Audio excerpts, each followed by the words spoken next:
Hey everyone, welcome back to Old School AOT, and today we're going to get into what will hopefully be a good game. We're going to have a game between Troy BR playing Kronos and Skipper playing Isis on Highland. So of course, both of these players were top players in their own right, and of course both from Brazil. So we're having a little Brazil versus Brazil showdown. It'll be really interesting to see how this is played. This is a very early AOT game. Very, very early. One of the first 500 or so recorded games on RTS Sanctuary, if I remember correctly. So yeah, should be very interesting to see. It appears that once again, like the previous game of Troy on Highland that we watched, Troy is not going to go for the water. Instead, it looks like he's going to go for a hard rush. And once again, his opponent has a front exposed gold mine. Highland tended to have a lot of really exposed gold mines, so it could sometimes be a really good map to rush on. Again, thought this would be sort of an interesting map to see some games on since, well, nobody really plays Highland anymore. This is a shame, because, I feel like with Bolt being fixed and stuff, it wouldn't necessarily be the big problem that it used to be. So Troy's moving his oracles for a rush, while Skipper is electing to go for the water. However, he is going for sort of a side water here, as we can see. And he did unfortunately dock the small water instead of the big water. So, we'll see how that ends up impacting the game or not. Of course, two incredible players here. Brazil, a region, well, on one hand, it's very much known for, notorious, some would say, for its lag. In the earlier days of AOT, it was really known for producing a lot of the best, most skilled top players. So yeah, that must be said as well too. Brazil is not just known for its lag, it also has just an incredible quality of top player.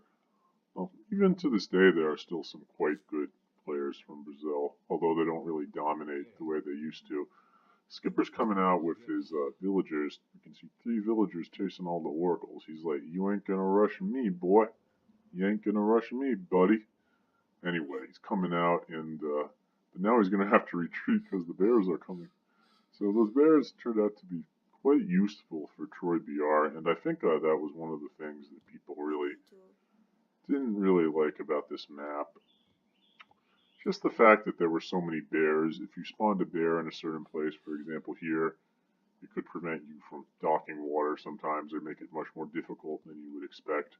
And to be honest, people would lose villagers because they were just kind of newbie and wouldn't watch their villagers, and then would get mad about the map. Not to say it was a perfect map by any means, could quite often end up in boom wars, but still, I think it was a little better than people give it credit for, especially considering recent controversy about maps. So yeah, Troy has been harassed over here, but he's still shifting his temple anyway. And as we see, he's almost up. So quite a fast crush. Able to do so just because you always start out with almost a perfect 330 just a few seconds later. Easy to do though on this map because you always start out, never mind 336, but still pretty good. Because you always start out with a nice deer pile. So it is possible to go really fast on this map. Skipper has docked the second mid-water too, and it looks like, oh no, the priest is just going to explore or something. So can he see what's going on? No, he cannot see his opponent's temple, but his units are now in line of sight anyway, so Skipper will be under pressure. Getting his monument to villagers up just in time to stop the deconstruction that probably would have come down on the tower.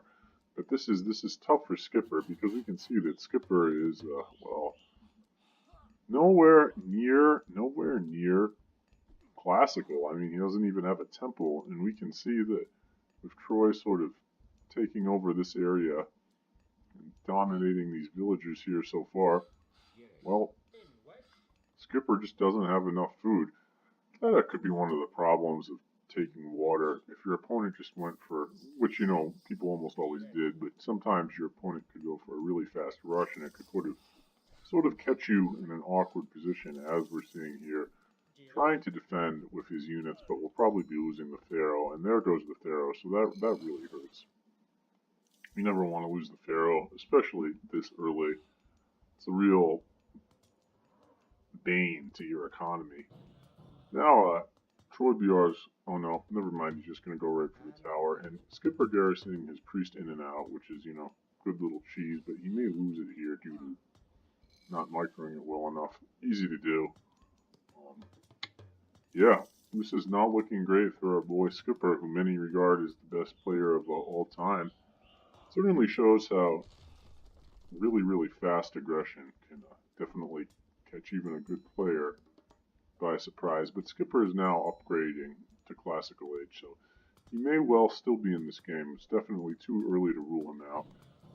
Troy BR killing the monument, so he will be able to decon that temple if he chooses, which will probably be the right decision, seeing as, the priests are just providing Skipper with military right now. Skipper is using his villagers, there we go, decon going down. Skipper's villagers are fighting, which he's sort of forced to do just because he's being well overrun, and if he loses this gold mine, that's pretty much it.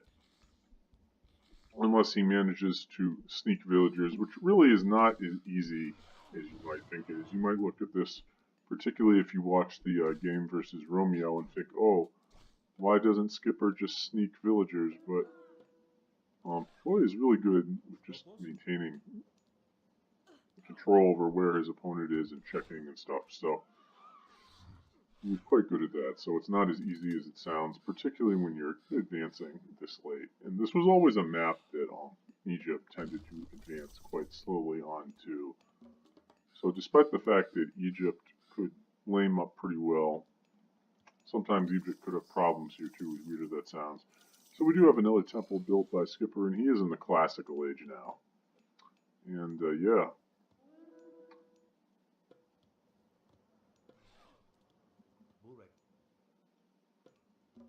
Troy has no economic guild or anything, so he's just continuing putting everything into this pressure. He's not even worrying about sending one Promethean to kill the docks or anything, so Skipper is taking advantage of that by just fishing out the entire water part. But he is using prosperity now.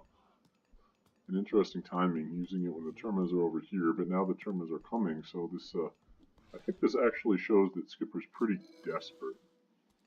If he's using it when he's still this exposed, it shows that he's just like, I need to get units out, as many units as I can get out right now, or I'm in trouble. And he is indeed producing priest outside of the temple. We're not seeing a barracks go down. I think he needs a barracks. I know Egypt players often don't like building them, but against Atlantean, they're really necessary. And you do see Egypt players now always, almost always go for at least some Rax units mixed in. Whether it's the axeman, the slinger, or the spearman, they all sort of perform a different role, but they all can be good in some capacity against Atlantis. So this is very bad. He is building the barracks now, but at the same time, all these Terma are sort of holding down the gold. As we see, Skipper has 51 gold. He's in no shape to be going heroic, so that's not good. Just a bad position. His villagers are holding some gold, so we could force drop and get a little bit, but just how is he going to regain control of his gold mine? And even when you consider that, the gold mine is almost half run out, so you will have to regain control of this gold mine as well as push out to this one here to have a chance in this game. But now he is starting to lose villagers, which is not great. However, town center fire defending for him. And we are starting to see slingers come out, which are pretty decent against Terma. Not amazing. I think they tend to come off a little worse overall, but still, slingers are not a bad unit against Terma. And they go quite well with the priest and the pharaoh. And just look at the power of that pharaoh. 14.5 attack. Very, very nice. So Spearman coming out too. Spearman has a small bonus against Terma, I believe, a 1.1 or something like that. Don't quote me. It's something small like that, but it's actually pretty good against Terma. You know, Spearmen are about 5.0 speed or so, so they can catch the Terma, actually, which a lot of people don't realize. At least they can catch the Kronos Terma. Not the Aranos Terma. That's a whole nother story. Too bad that guy didn't get healed up. That would be quite nice. Troy hunting in the middle here. I think Skipper can probably see that, but no, he can't. Well, even if he could say it, he couldn't do much about it.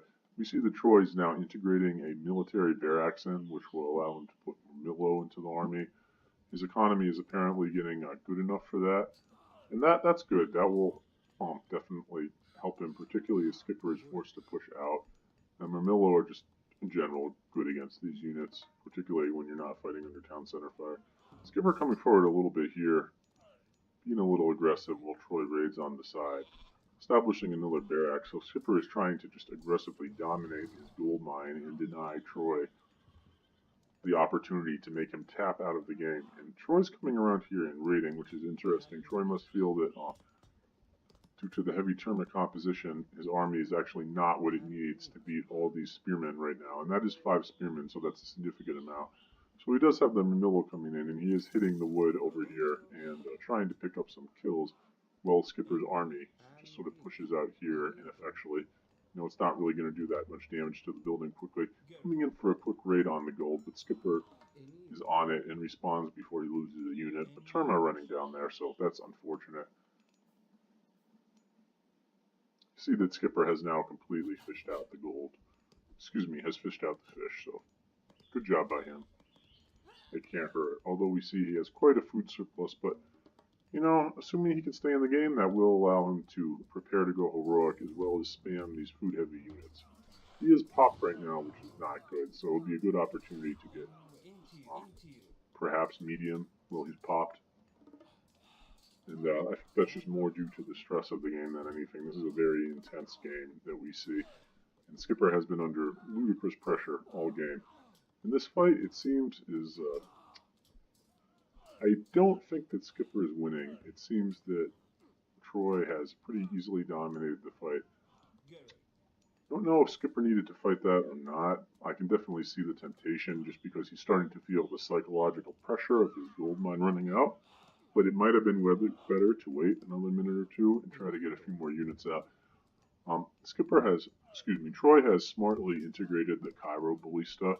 For some reason, you really don't see like lower level Atlantean players build the Cairo Ballista, or when they do, they just build it at the wrong times. But you'll see that higher level Atlantean players today, even though the Cairo is far from a perfect unit, it does huge damage against infantry. I mean, just look at that shot right there. Destroyed the Terma. So, it can be a really good unit to just build like a very few of if your opponent has a lot of infantry. And today you'll still see good Atlantean players just build it in very specific situations as a response, and it really works quite well for them. Because there are certain compositions in Classical that, well, Atlantean really needs the Cairo to beat. So, good job by Troy including that. It's very good against the Spearmen. And we can see that he is microing it right there against the Spearmen, which is excellent. Well, he was a second ago. There we go. You see, he just destroys Spearmen. And he really needs it because Terma are quite, as I discussed, are quite quite poor against Spearmen. But Skipper making a nice little stand here, bringing out his villagers to fight again, doing his best to stay in this game. And we'll see if he can continue to hold out. But the gold mine is running out, and that's what I'm concerned about. He is holding the front line, but as the gold mine has less than 500 gold left in it, his chances of winning this game are unfortunately declining and declining, I must say. About to lose another villager there. And yeah, he's running low on military units as well, is relatively low on gold, so we'll be able to hold it. But Troy is also not exactly rolling military at this time either, so... Good old Pharaoh is holding the game down by himself.